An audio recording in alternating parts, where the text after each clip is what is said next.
So the question is this: how do parents like us stay grounded in love even when life is putting the squeeze on us?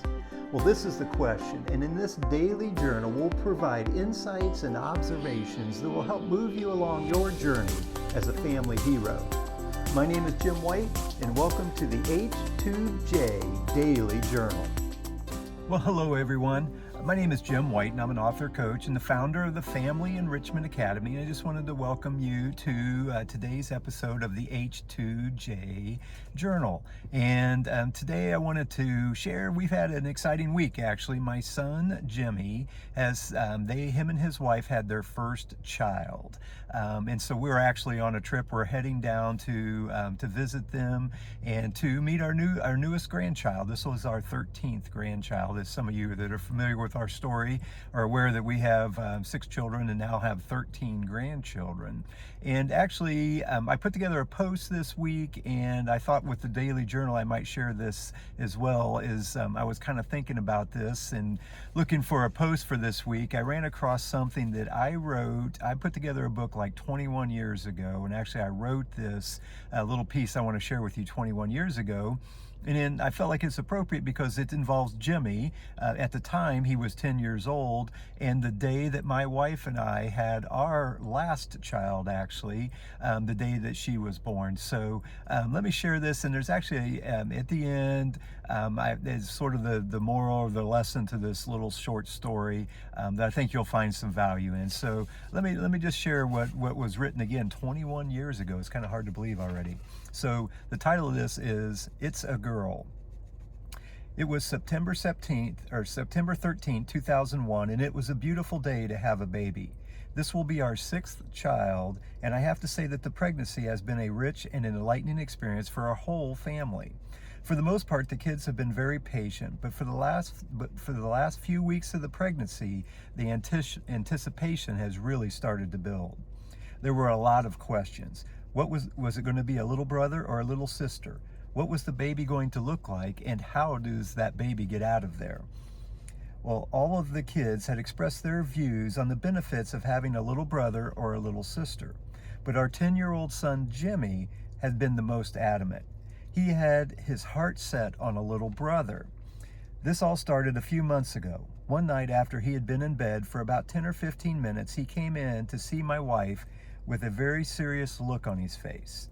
He said, "I've been thinking, and I hope that the baby is a little boy so that when Jake, which Jake is his older brother, goes to college, I won't be the only boy left in the family." Well, from that day on, the picture of a little brother and all the things he could do ran continuously through Jimmy's mind. They could play catch together. They could rollerblade together, and they could share Jimmy's room and play Nintendo all night long. The possibilities were endless. Well, it was finally time to go off to the hospital. And so we went off to the hospital, and my wife and I, as we left for the hospital, I couldn't help but notice the hopeful look of anticipation on Jimmy's face.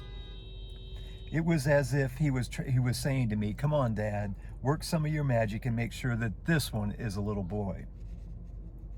Well, with the help of modern technology, we survived the day, and at 6:37 that evening, after several hours of labor and a visit from the anesthesiologist and countless ice chips, we finally had the newest member of our family, a beautiful baby girl named Isabella Rose White.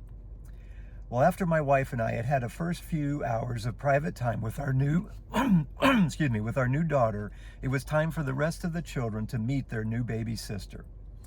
As all the kids were standing around Mom's bed getting their first look at Isabella, I noticed this confused look on Jimmy's face.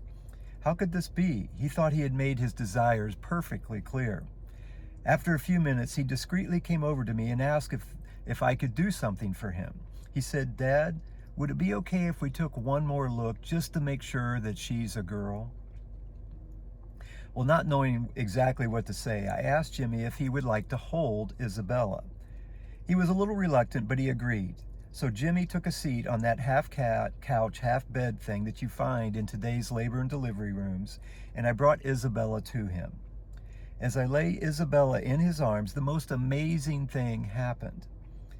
I could just see him letting go of all of his expectations and disappointment. Then, in an instant, right before my eyes, I watched him fall in love with his new baby sister. We tend to think of love in relationships as being very complicated and hard. Yet when I saw these two souls join together, I realized that nothing could be easier. Nothing could be more natural, and nothing could be more beautiful.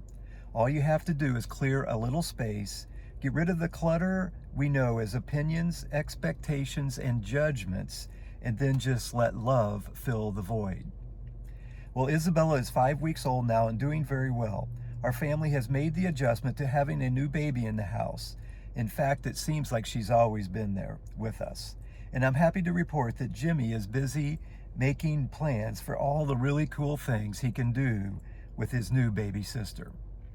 So anyway, I just thought that was appropriate. And another piece of this is Jimmy has a little boy. So he's finally got that little boy that he wanted so bad back those 21 years ago. So anyway, when that popped up, I thought that would be an interesting thing to share. And it points to the power of love. And again, that's our theme here at the Family Enrichment Academy, just that whole idea of letting love flow into our lives and letting it sort of guide our lives as well. And in order to do that, we have to let go of those expectations, judgments, and any negative opinions, those kinds of things. So anyway, I just thought that was a great little story to illustrate that for today's entry. Hope that's something that you find valuable and interesting, and just want to remind you again that I do have those 10 questions you should never ask your teenager, and those 10 great questions you should be asking as well. And I'll put a link down below so you can check that out. Once again, and this fits our theme for today, a change in perspective changes everything. Look forward to talking to you next time. Have a great day.